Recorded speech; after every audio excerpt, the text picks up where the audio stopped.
You're in the trenches with Dave Lapham, presented by First Star Logistics. It's that time of year. The Cincinnati Bengals open the official start of the 2025 NFL season with the first day of practice in training camp and lap. That means summer is over, and before we know it, we're going to have some real football going. But day one of practice, they got it's just getting acclimated to everything that's going on, getting their body ready before they put those pads on here in a few days. Absolutely, Dave. It's the beginning of the beginning, really. The early stages of what training camp is going to be like. There are new coaches on the coaching staff. I think Zac wants to get them acclimated to the way he runs practices, what he likes to do. They've obviously get input into what they want to get done during the course of their practice session, offensively or defensively. There are new coaches on both sides of the football.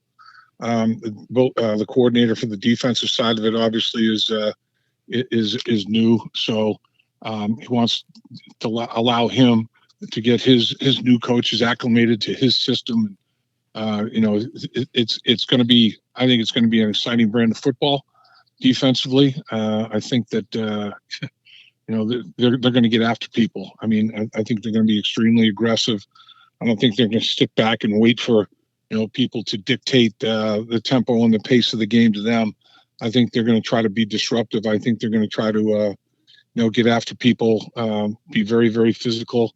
I think they're going to blitz fairly regularly. I think that Al Golden has that mindset where he wants to heat you up. He wants to get you out of your comfort zone, and everything that goes along with that. You mentioned new coaches. Almost the entire defensive staff is new. Then you have a new offensive line coach. It's hard to see anything. Day one is really kind of a boring day, to be honest, because it's just guys getting out there and getting started. But Zac Taylor and Joe Burrow both spoke to the media today. And, I think Joe's going to always be his hardest self-critic. He didn't feel like he had a great day today throwing the football, but, that's Joe being Joe, I think. I agree with you. I think Joe Burrow is uber competitive. I mean, I think he is very, very hard on himself. He has high expectations of what he can do, and he knows he can get there. So he's going to make those expectations, and he's going to set those goals extremely high and challenge himself. I think he realizes that he's got talent, but I think he realizes, that he has an affinity for the game of football. That the football doesn't come necessarily easy to him, but he can go out there and perform on a very, very, very, very consistently high basis, and understand why he's doing it, how he's attacking, why he's doing what he's doing. I mean, he has a complete understanding of the game of football. It's like a chess match to him, and he's a chess master. And he's going to anticipate your next move. He's going to see it before it happens. I swear to goodness, he sees coverages before they unfold, and adjustments that people are going to make in coverages before they unfold. But he himself said that in his presser that the defense won the day, and I think he's being probably pretty hard, definitely on himself and probably on the entire offensive unit. It wasn't like the offense couldn't do anything. I mean, they did make some plays. They got some things done.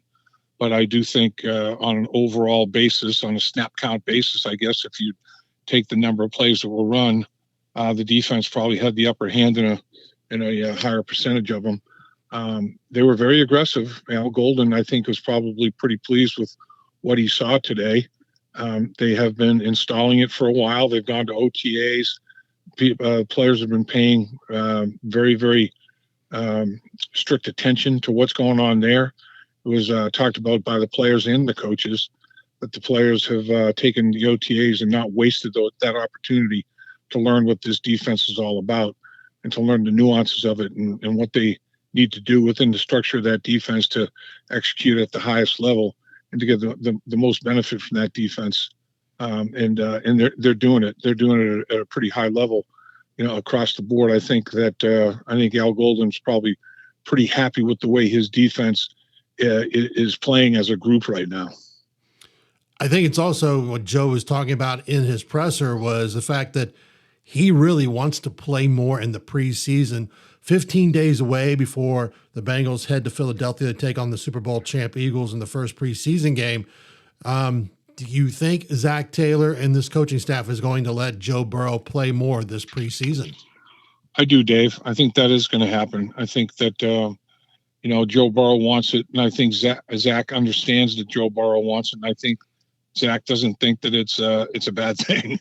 I think Zac realizes that that Joe wants to make sure that he's under center, taking snaps in a live situation, reading defenses pre-snap, taking a look at what they're doing post-snap, how they got to where they got to in the post-snap basis, just kind of getting the flow, getting a rhythm as quickly as he possibly can, and build toward a crescendo of performance for that opener.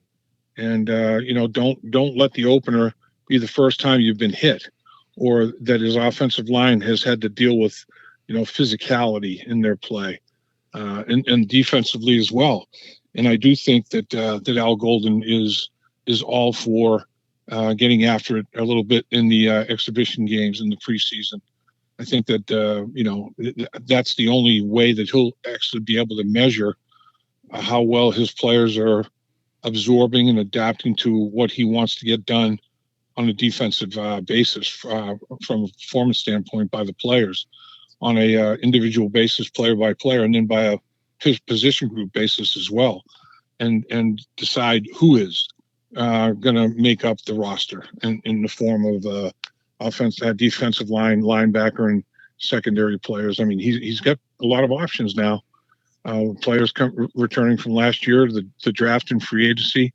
They've got a lot of really good players out on that football field, trying to showcase what they can do and make this football team.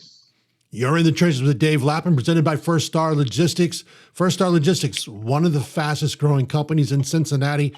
Lapham and I can both tell you, great place to work, fun atmosphere all the time. Every time we're in there, we have a blast. And Lap, Joe Burrow was asked about, and I'm sure every player probably in that locker room after practice was asked about the situations with Trey Hendrickson and Shemar Stewart when we're talking contracts. As a former player, you understand that there's a negotiations that happen when you are working on a contract. And Joe, I thought, was pretty blunt. Someone had asked him about, what he learned from it going through his own contract negotiations. And he said, hey, the NFL is a cutthroat business. You have to fight for everything you get. And that's true. And you can't really, be negative against the player or ownership, because this is a business. As much as it's fun and games, this is at the end a business. It is a business, and you can't mess with other people's money. I mean, that's the bottom line. I mean, Joe Burrow, when he was negotiating his contract, he didn't want his teammates talking about, Joe, he shouldn't want that. He shouldn't try to get that. What's he doing? I mean, you have very few opportunities during the course of your career to go to the negotiating table and get a deal done that would, benefit you and your family. That's the player perspective on it. Ownership perspective is, you want to make sure that you don't go overboard on any of these negotiations, because if you go overboard too many times, you're going to sink the ship. And that's one thing that the Bengals are basically allergic to. They're not going to sink their ship. There's no question about that.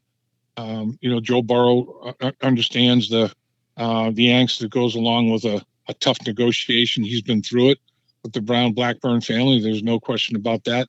And I think he probably identifies a little bit with the position that Trey Hendrickson finds himself in right now. And I'm sure he's going to be he is being very supportive of Trey Hendrickson. And it's in Joe's opinion, it's Trey Hendrickson's business. Trey Hendrickson and his agent are trying to get the best deal done for Trey Hendrickson and his family, and teammates or coaches or anybody else should not be injecting or getting opinions in the way of the process. And I think that I think Joe understands that, and I think he knows that Trey Hendrickson will get a deal done. I think he feels confident that at some point in time, Trey Hendrickson will be a part of the 2025 Cincinnati Bengals football team. I don't think he's thinking whatsoever that Trey Hendrickson will be not part of what goes on this year for the Cincinnati Bengals. I can't fathom that, and I don't think Joe Burrow can fathom that. And I think that Trey Hendrickson understands and realizes he will be a Cincinnati Bengal. It's just going to be at what price. How good was it today to see Ja'Marr Chase, Tee Higgins both out there on the field? A year ago, practice number one, Ja'Marr Chase was there, but he was not participating in the active drills. But now everyone's full go as far as offense. It's just those guys on the defense. So how good was it to see this offense day one? Because as hard as Joe Burrow was saying, I didn't throw the ball, we have to be excited as fans that this offense is going to be one of the most explosive offenses in the NFL. I agree, Dave. I think it's going to be the best offense in the NFL. I think Joe Burrow, Ja'Marr Chase, Tee Higgins, I think that trio, that threesome is as good as there is in the National Football League, anywhere. Probably anywhere in the world. I mean, but, the National Football League is where football is played at its highest level. And in my mind, they are the best trio that anybody can put out in the football field at the same time.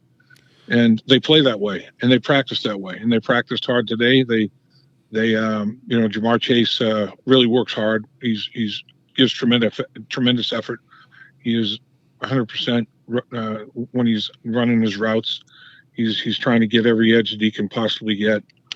Tee Higgins the same way. They are different structures and body types. Tee Higgins is more long, lengthy, lithe kind of. Ja'Marr Chase is more compact and powerful and explosive. Tee Higgins has some explosion as well, and that's the thing. The suddenness, explosion is, I think, one of the things that separates them from the pack in the National Football League. I think they're two of the best receivers in the NFL, and they just happen to be on the same football team. And they also have number 9 Joe Burrow throwing to them, so that's a pretty good dynamic right there. And all three of them, I think, understand that, appreciate it, and they're gonna be playing together for a long time here in Cincinnati. Let's go over to the defense quickly before we let you go, Lap. And it sounds like Geno Stone came in ready to have a big year. Yeah, Geno Stone made a big play today, boy. I mean, he his safety blitz and picked it and took it to the house.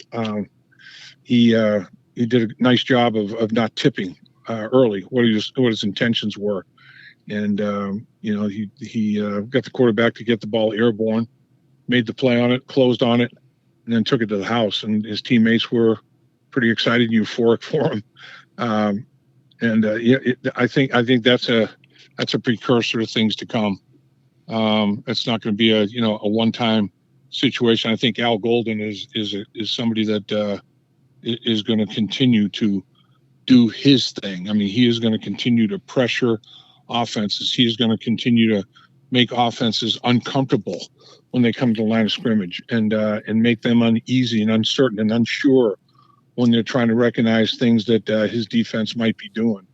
That interception, that pick six was a good indication, because there was no tip, no tell as such before the snap of the football what was going to happen, and when it happened, it was pretty dramatic. Lap, as we said from the beginning, everyone's just getting used to being back on the field. Doesn't matter what level of football you're playing, Pee Wee, high school, college, NFL. They usually have that 3-day period before they even let anybody put the pads on. But you have to be, the juices have to be flowing for you, get out there on the field again and getting ready for these guys to put the pads on, because there should be some big battles in training camp as far as these guys, especially along the offensive line and on the defensive line.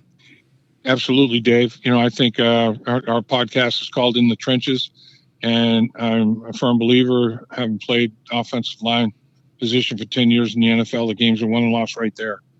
And they've got some new personnel at the guard position, most preeminently. That was in the position that struggled the most last year. And they've added to it in free agency, and they've added to it in the draft.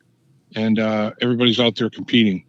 And I think it's rising the level of play for the entire offensive line.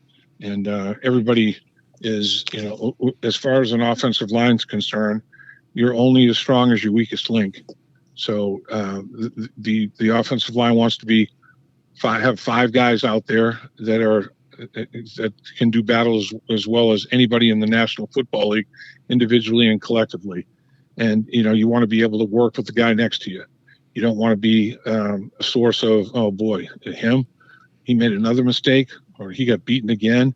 You don't want to be that guy. You don't want to be the guy that's costing your football team games and costing your offensive line, solid performances. You want to be somebody that rises to the occasion and plays at the highest level. And hopefully everybody in that offensive line is going to play at an extremely high level, because I think all of them that are in camp are capable of doing so. And right now they're competing and fighting for positioning in the roster.